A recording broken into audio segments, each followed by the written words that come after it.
For over 43 months, Russia has waged war on Ukraine, and today we'll examine the military situation there. I'm Julian Röpke, this is BILD Situation Room.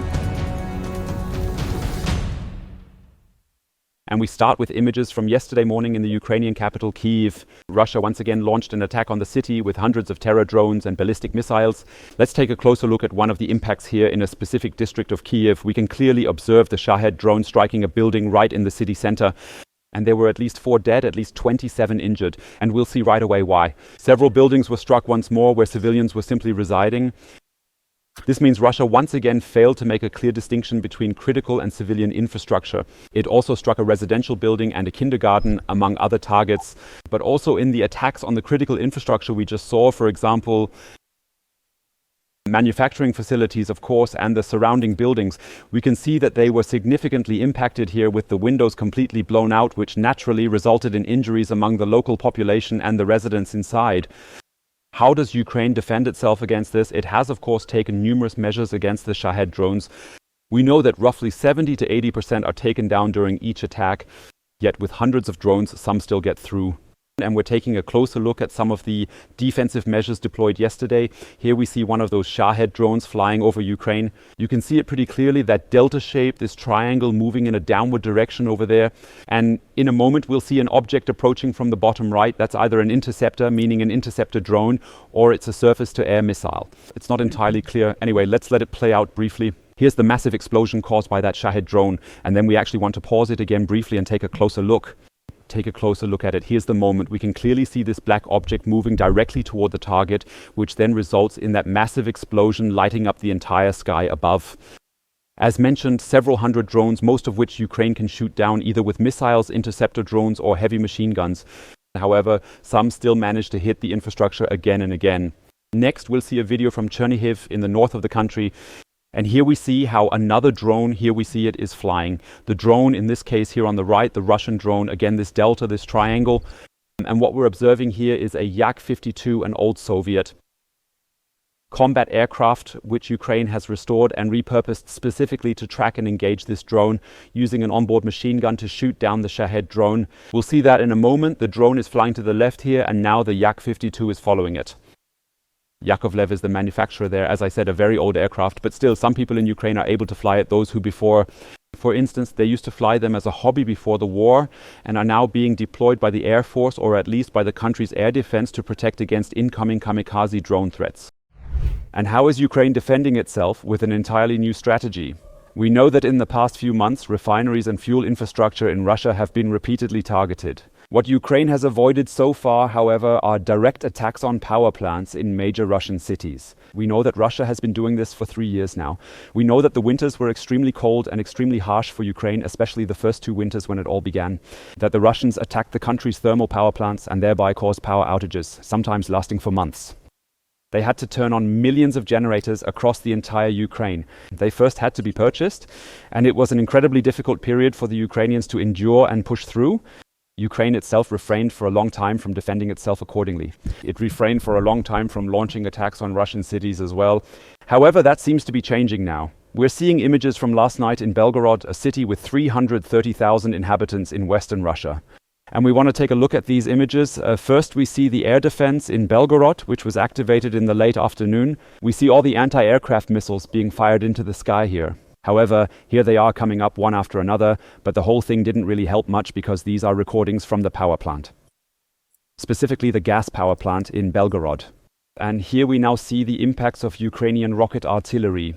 It's most likely rocket artillery, with many observers suggesting it's HIMARS. It could also be, however, that it's other types of rockets, new cruise missiles from Ukraine.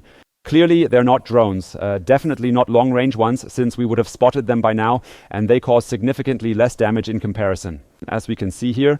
And this led to widespread power outages across Belgorod last night. That was the first situation. In the afternoon, the power had already gone out, and in the evening, here in a residential area, there was another attack because the city had just managed to keep the power running. And now you need to focus for a moment because we're seeing a residential area, almost like in Belgrade. We're seeing 2 antennas or chimneys here. It's not entirely clear that are visible here. And now a massive explosion has occurred. There it was, most likely a transformer station, clearly visible here on the right side. And we can only see the 2, now you can see it quite clearly, the 2 chimneys and all the windows, or rather the windows are going dark, which means the power is completely out. This whole thing is really something new, something Ukraine hasn't done before. And apparently they now want to finalize the pressure, increase it on Putin by also raising the pressure on his population. That means the Russians are now starting to feel some of what they've been inflicting on Ukraine since February 2022. Currently, it still looks like there are so-called power outages, planned power outages happening in various cities across the entire Belgorod region. That means the energy that's still available is being allocated hourly to different locations and then continuously switched around. That's exactly what Ukraine endured for 2 years. During winter, people often had just 3 hours of electricity. Then no power, and in the evening, 3 more hours of electricity. Exactly, this has now happened in Belgorod. We'll have to wait and see whether this marks the start of a broader strategy by Ukraine to carry out such actions, or if it was just an isolated incident. Let's take a quick look at the location of Belgorod, relatively close to the Ukrainian border, here only about 30 kilometers away, and thus, of course, within reach of some Ukrainian weaponry. It's not just long-range weapons posing a threat, but also, as has been claimed, HIMARS missiles with their roughly 85-kilometer range. It's relatively effective at managing to directly target this major city here, which is situated quite close to the Ukrainian region of Kharkiv as well.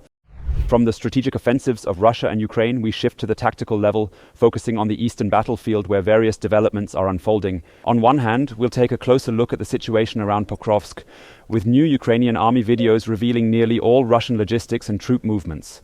And we know precisely these are no longer not tanks or armored personnel carriers, but rather mainly these motorcycles that we just saw. It's predominantly infantry advancing on foot, or in rare instances, small buses, as we can observe here, for example, being directly targeted by the Ukrainian military forces in this attack. Here we see another one of these buses. We also see the drone being shot at from various directions. Nevertheless, it ultimately hits its target. And all of this clearly demonstrates just how strained Russian logistics have become. And we still continue to see civilian vehicles mixed in for months now. At least around Pokrovsk, it's the case that the Russians know the air there is so poisoned, if you will, with drones, that they no longer deploy their expensive tanks and armored personnel carriers there. However, they still send in the cheap soldiers. Relatively cheap soldiers, the Russian soldiers who are trying to move around there. However, for the most part, and even Russian bloggers confirm this, they are primarily targeted, attacked, and ultimately killed by Ukrainian drones operating in that area. We have recordings, not only those that show the attacks, but also those that show what resulted from them. Namely, that the entire Russian logistics around Pokrovsk came to a standstill, so to speak. Let's take a look at this footage, and here we first see some Ukrainian recordings. Here in the top left is a counter, and we can observe a single road located south of Pokrovsk. And on this road, the Russians tried their best to supply the front line. And we see all these wrecks scattered here, with possibly 1 or 2 armored vehicles still intact. Most of them are already civilian vehicles that were destroyed there. And we see, as mentioned, the counter up here. I think a total of 47 vehicles are counted over these roughly 1 to 2 kilometers. And we can clearly see there are literally vast deserts of destroyed vehicles that are scattered here. And the interesting part is we see the same almost identical scene on another road, but now from a Russian perspective. This here is the so-called Russian mechanized infantry, meaning the motorcyclists who are now being deployed to get from point A to point B. And we'll just observe where they're heading. So this is the condition that supply routes for the Russians to get to the front. And that's exactly one of the reasons why the front near Pokrov has hardly been moving at all, or even that the Russian forces were eventually compelled to retreat from multiple recently captured villages where they had temporarily maintained control. This is the Russian perspective, the immense scale of destruction their soldiers witness as they advance toward the front lines. They are still advancing toward the front, knowingly heading towards certain death. They know exactly, we just saw it, they will most likely be attacked and killed by drones. Nonetheless, for a few thousand euros, a significant number of Russian citizens are taking this path, consciously and deliberately risking their lives here in service to their regime and their military forces. Let's take a look at the map again, and as we can see, not much has really changed in Pokrovsk over the past few months. We had the Russian breakthrough to the north around August, I believe, which happened to coincide with the Alaska meeting between Donald Trump and Vladimir Putin during that specific period. And we can see that not much has really changed here. The Ukrainians are trying to advance from all sides, and the Russians to cut them off. However, they're not entirely successful in doing that. And while this map here still suggests that, at least in the north, there are Russian-held, liberated and Ukrainian-held areas, it is actually the case that many also say it's kind of a gray zone here. Both Russian infantry and Ukrainian infantry move on the ground, essentially taking turns.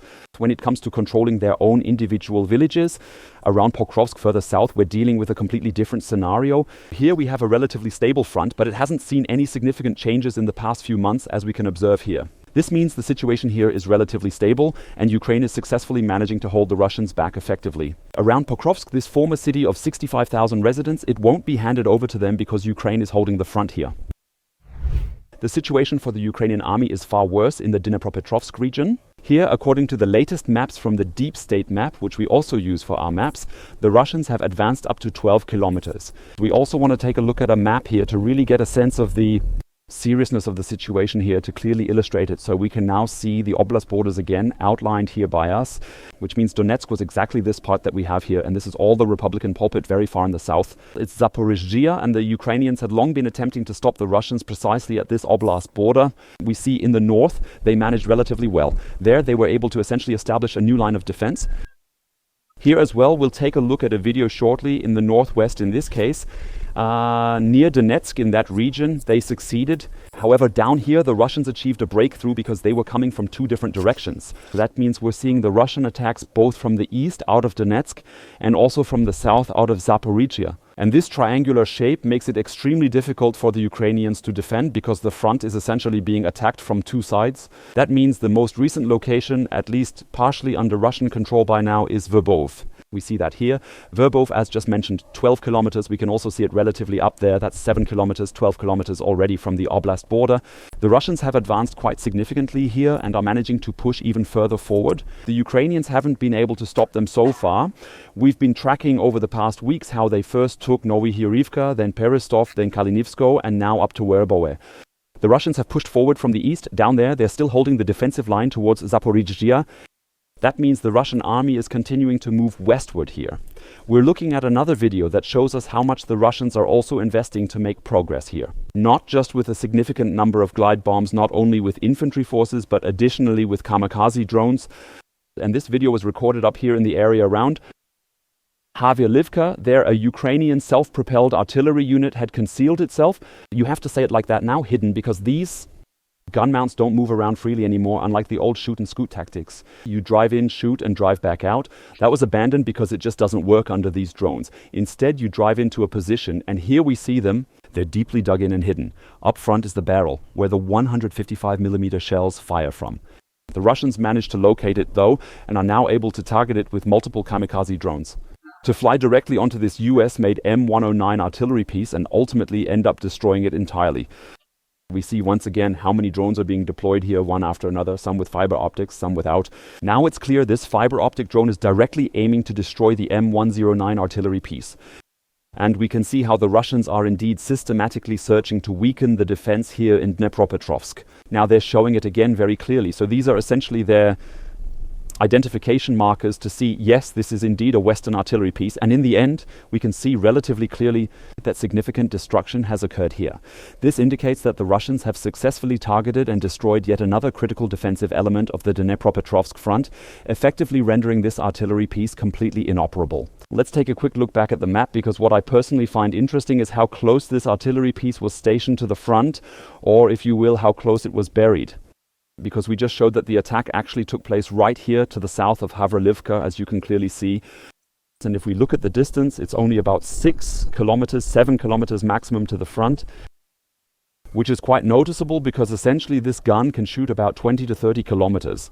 However, the Ukrainians are aiming to have the capability to shoot relatively far into the interior regions. When the Russians were spotted, they could be struck early on. Yet on the other hand, the front might also shift.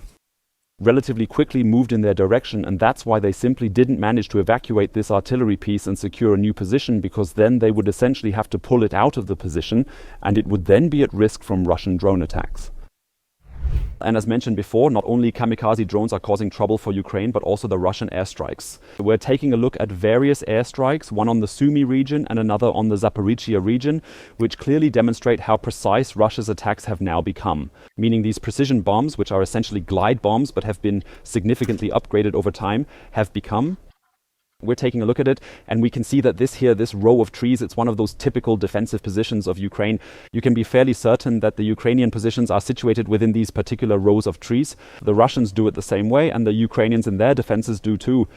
And we're about to see a total of 4 head impacts right now. There we see the first, second, third, and the fourth just to the left. Upon closer examination, all 4 impacts land precisely on the row of trees. That means they've become relatively precise by now. And we know that if there were indeed Ukrainian positions there, they've been heavily affected. Then there are probably also dead and wounded there. And as we've repeatedly said over the past weeks and months, the biggest killer, you've got to admit, is Ukrainian soldiers are these airstrikes, whereas the biggest killer for Russian soldiers is the Ukrainian FPV kamikaze drones.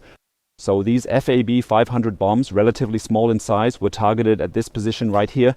What we're looking at now is a very massive bomb, supposedly a FAB 3000, according to the Russians. We're also in Zaporizhzhia, in the south of the country. Apparently this position here, this former factory site, I would say, or an agricultural facility, was captured, held, or simply maintained by Ukrainian forces. The Russians are firing a FAB 3000 at it. We witnessed this massive explosion. This is hardly comparable to what we just witnessed with the FAB 500. This entire situation involves a 3-ton bomb, heavier than many cars, that was launched into Ukraine, specifically aimed at the suspected position there. And that is a Russian capability, allowing them to target Ukrainian troop concentrations up to 70 kilometers behind the front lines. But Ukraine is also actively engaged in airstrikes, which are conducted almost daily by the Air Force, targeting strategic and key positions. Unfortunately, though, often on villages that until recently were under Ukrainian control. Here we see one of these videos which was relatively recently published, just yesterday. And the houses we see here, already quite heavily damaged. This is truly the very heart of Torska. Torska, a strategic village. We had documented this battle over the past weeks, which gradually turned in favor of the Russians. Here's the center of Torsko, a village that's quite long, stretching over 5 kilometers. We'll take a look at the map in a moment, and we can see that the largest buildings here are now under Russian control. And now we'll see it in a moment. They're being attacked by Ukrainian bombs. This whole thing shows us that the Ukrainians have pulled back here. The Russians have completely taken control of the area. And now they're trying to attack these buildings from some distance, so to speak. To attack the Russians, who have, as expected, securely entrenched themselves within the largest and most stable buildings here in Torska. On one hand, it's clearly a sign of strength. The Ukrainians remain capable of carrying out airstrikes in Donetsk. On the other hand, it clearly serves as evidence for us that Torsky has now fallen under Russian control. Let's take a look at the map to fully grasp the strategic importance of Torske once again. A relatively small village, but indeed stretched out from north to south in front of Lyman, an important Ukrainian-held city. Here we see Torska clearly visible within the urban area, stretching out roughly 6 to 7 kilometers from its northern to southern end. It's now under Russian control, with the map showing it dark red at Torska's center. Next to it is Zarishne, where fighting is at least still ongoing. A part of it is held by the Ukrainians, and the major goal of the Russians in this region is, of course, to advance about 15 kilometers further and capture Lyman. Lyman, which was once under Russian control, was liberated by the Ukrainian army in November, I believe, 2022. That's why it's also marked in blue here. The whole thing shows that the Russians are trying to push here north of Siversk on one side, but we can also see it here near Sloviansk, a bit hidden. Sloviansk here, and also below Kramatorsk, they're trying to advance north of it to eventually reach the 2 largest remaining cities with over 500,000 inhabitants combined, namely to flank Kramatorsk and Sloviansk, then launch attacks from the south through Pukavsk and also from the north via Liman. Let's take a look at 3 more, though entirely different drone videos, as they clearly demonstrate the numerous ways drones are currently utilized in warfare today. Something that many countries in NATO, including Germany, aren't really thinking about yet, aren't even preparing for yet. However, that is simply the bitter reality in the east and the south of Ukraine. We begin with a Russian video, which once again demonstrates just how precise these fiber optic guided drones have become. So we're seeing one of these drones here. Essentially, a vehicle drives by. We see all this dust that's been stirred up, and there's the vehicle moving over there, which is moving at a fast pace, likely around 50, 60 or 70 kilometers per hour. The drone, however, is being controlled, flying after the vehicle, and despite its high speed, faster eventually and successfully manages to catch up to this Ukrainian vehicle. And once again, even though this drone is connected via a fiber optic cable all the way to the operator, to the Russian one, that means here we see the impact. Once again, it's clearly visible that all the safety measures that the Ukrainians have implemented, namely on one hand the jammers up there, meaning all the signal disruptors, and on the other hand all these nets and these cages which were secured here, all of that helps little when, as you can also see below, an RPG-7 grenade explodes so close to a vehicle. Then unfortunately this is the outcome we're seeing here, where the second drone simply has to confirm the entire situation. However, the vehicle, the Ukrainian one, as well as all of its attachments, were completely destroyed. and unfortunately it also caught fire. But in drone defense, the Russians are putting in significant effort, especially in countering thermal measures. That means the measures that Ukraine is taking to be able to hunt Russian soldiers even at night. Here we have a new video that appears somewhat strange when you take a closer look at the entire scene. We observe here 2 Russian soldiers making an effort to escape from Ukrainian drones in the nighttime. And for that, they have put on cloaks or capes that are specifically designed to hide the heat signatures of the individual soldiers. We can also see quite clearly at the beginning what happens. We already see an explosion occurring on the side. It turns completely white in this instance, and while you can adjust the settings, in this particular case it's extremely bright. It's very hot. On the other side we see the Russian soldier wearing a thermal blanket, which is very black, indicating it's very cold. And then there's the body, which contrasts sharply with the rest, which is visible because this blanket doesn't cover the entire body. So the soldier is walking along here, and in the end, unfortunately, it all turns out in favor of the Ukrainians. You have to say it like that. A better target than before, because we can now see relatively clearly what part is the person and what part is the blanket, what is darker than the surroundings, so even colder than the surroundings, and what is much brighter than the surroundings. The whole thing, yes, a bit of dramatic footage, also somewhat unsettling and frightening shots. The Russian turns away at the last moment, and the other guy standing here thinks he's actually not seen because he's wearing this robe. That probably means his own propaganda, his own superior told him, if you go to the front like this, nothing can happen to you. You're invisible to the drone. What he apparently doesn't know is that, of course, this only works from behind and would only apply if he actually had the same temperature as the outside environment, which he doesn't have. We're about to see at the last moment how he basically turns to the left, how the body disappears, and now we can see it relatively well here. The head, and here behind it, much darker than the rest, again, this thermal coat. And the whole thing then becomes a relatively easy target for Ukraine, and in the end it naturally leads to the hit and presumably also the death of the 2 Russians. Right at the end, we want to take a look at an extremely current video which was just released an hour ago, and that's from the so-called Birds of Maja. That means these unmanned forces of the Ukrainian military, which, as we know, are growing increasingly stronger. Mr. Maja took over the entire operation. A veteran, if you will, from various battles who now leads this particular unit. And he's trying to achieve all sorts of things with unmanned systems, meaning drones that were previously impossible, or at least things people didn't think were possible. Today, he successfully managed to use a small FPV drone costing about 1,000 euros to take down a Russian Mi-8 military transport helicopter. Shot down. We're also taking a look at the footage here, which shows the Russian helicopter being struck by the drone. The unmanned forces begin to burn right here, swiftly transitioning into an emergency landing. It doesn't fully explode upon impact, but we'll see what happens next shortly. That it's a very dusty landing, likely also a very hard landing, which presumably is also connected to several fatalities here. We're now seeing here how it came down. The Mi-8 hits the ground, crashes here, and we spot another Mi-28 flying directly past it. There he is. I can just rewind for a moment. So here we see him. Up there he is. Here's the Mi-28 now basically flying in the opposite direction and crossing over the already crashed Mi-8 here. And to back this up, Manja, or his unit, didn't just release this video but also included a small screenshot, and you can see here this is the final moment right before the drone impact, and we can observe it quite clearly here that it's the Mi-8 which is visible here. And here we can see someone is even looking out of the door, so they see the drone at the very last moment, see what's coming at them but can't do anything about it. And we have, so to speak, so I basically have the proof that a small first-person view drone was actually used to take down a large Russian helicopter from the sky. That would have been unimaginable just a few years or even months ago. However, Ukraine's unmanned forces are continuously striving to demonstrate that all of this has become standard in an era where drones completely dominate the skies over the battlefield.